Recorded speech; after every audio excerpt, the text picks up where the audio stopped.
So in this question, we're asked to do 2 over x minus 2 plus x minus 20 over x squared plus 5x minus 14. So this is an adding fractions question. So the first thing we've got to think about doing is finding a common denominator. Well, we've got some horrible algebra here.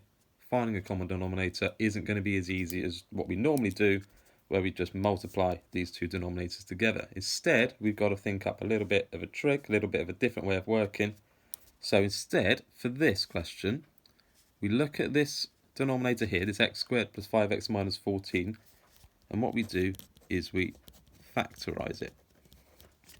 So we want to factorise this x squared plus 5x minus 14. And what this means is that we're going to get, at the end of this, a pair of double brackets. So factorise is where we put a polynomial here into a pair of brackets. So we're going to have x plus or minus something multiplied by x plus or minus something.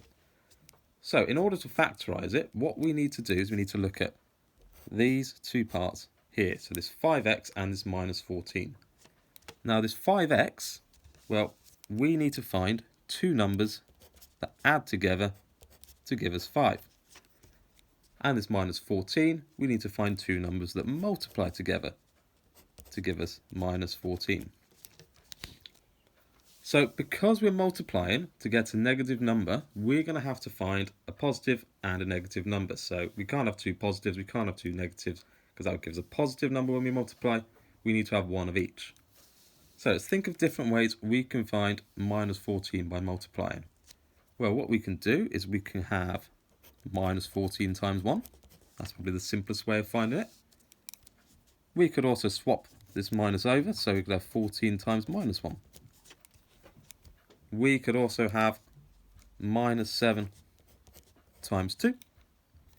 Or we could then, again, of course, swap that minus over 7 times minus 2. Now, all of these four would multiply to get minus 14. But remember, we also need them to add together to give us 5. So let's check what we get when we add each of these pairs of numbers together. So minus 14, add 1. What do we get when we do minus 14, add 1? Well, we start off at minus 14. We're going up 1, so we're getting further towards the positive end.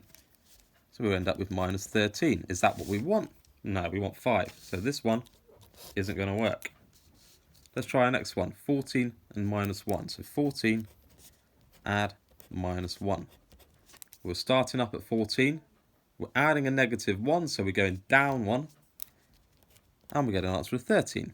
Is that what we want? No, we want 5. So this one again doesn't work. How about minus 2 and 7? Oh, sorry, minus 7 and 2 even. So minus 7, add 2. Well, we're starting at minus 7, we're going up 2, so we go up to minus 5. Well, that's close to what we want. We want 5 and we've got minus 5, but unfortunately, because we've got this minus here, still doesn't work.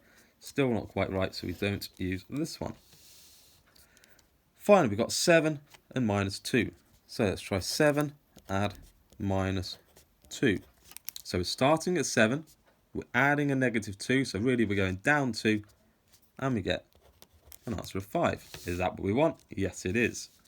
So the two numbers that we need are 7 and minus 2. So 7, add minus 2, give us 5.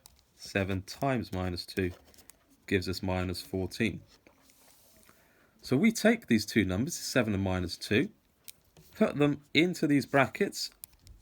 So our first bracket can be x plus 7, and our second bracket, x minus 2.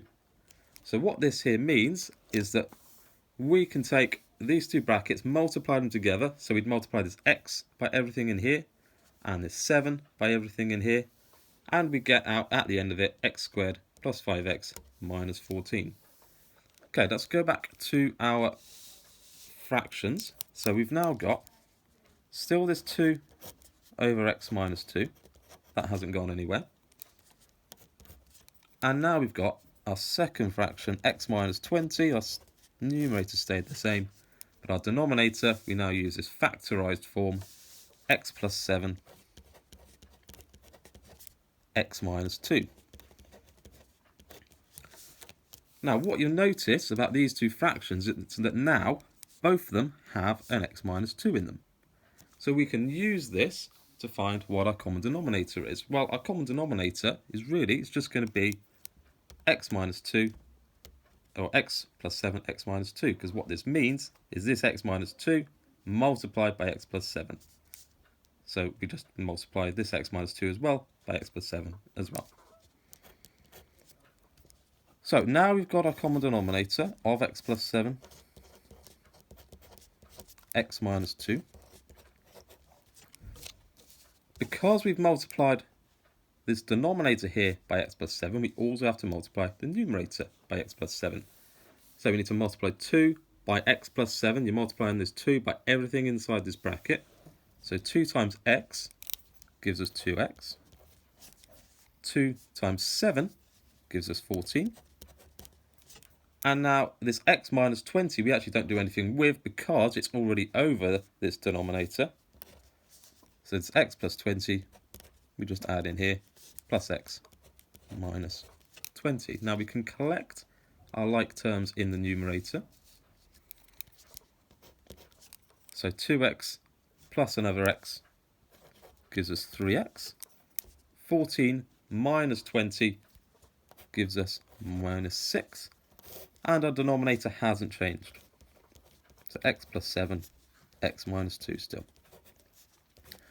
Now we've got our fraction into just one fraction now, our sums into just one fraction. So it looks almost like we're getting towards our answer.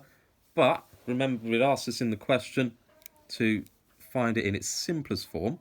Well, there's still one more thing we can do to the top. So there's 3x minus 6. If you notice that we could divide both this 3x and this minus 6 by 3, we can factorise again. So this time, we just take the 3 out. We've divided both of these by 3. And then inside the bracket, if we divide 3x by 3, we're simply left with x. If we divide minus 6 by 3, we're left with minus 2. So we've got 3, x minus 2. We could check this. We could multiply it back out. 3 times x gives us 3x. 3 times minus 2 gives us minus 6.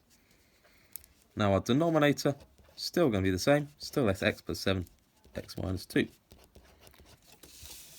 Now what you'll notice now is that this numerator and denominator both have an x minus 2 in them. We're both multiplying something by x minus 2. So what we can do in this situation is we can just cross them out. We can cancel them out because if we divide a number by itself, it's just going to be 1. So this x minus 2 over x minus 2 is going to be equal to 1. If we times anything by 1, well, we're not really doing anything at all. So our final answer then is going to be 3 over x plus 7. So this 3 here is what we've got left over at the top. This x minus 7, x plus 7 even is what we've got left over at the bottom. So we're left with 3 over x plus 7. So as our answer, we've gone from this 2 over x minus 2 plus x minus 20 over x squared plus 5x minus 14. We've added them together, we've turned it into one fraction in its simplest form, and that form is 3 over x plus 7.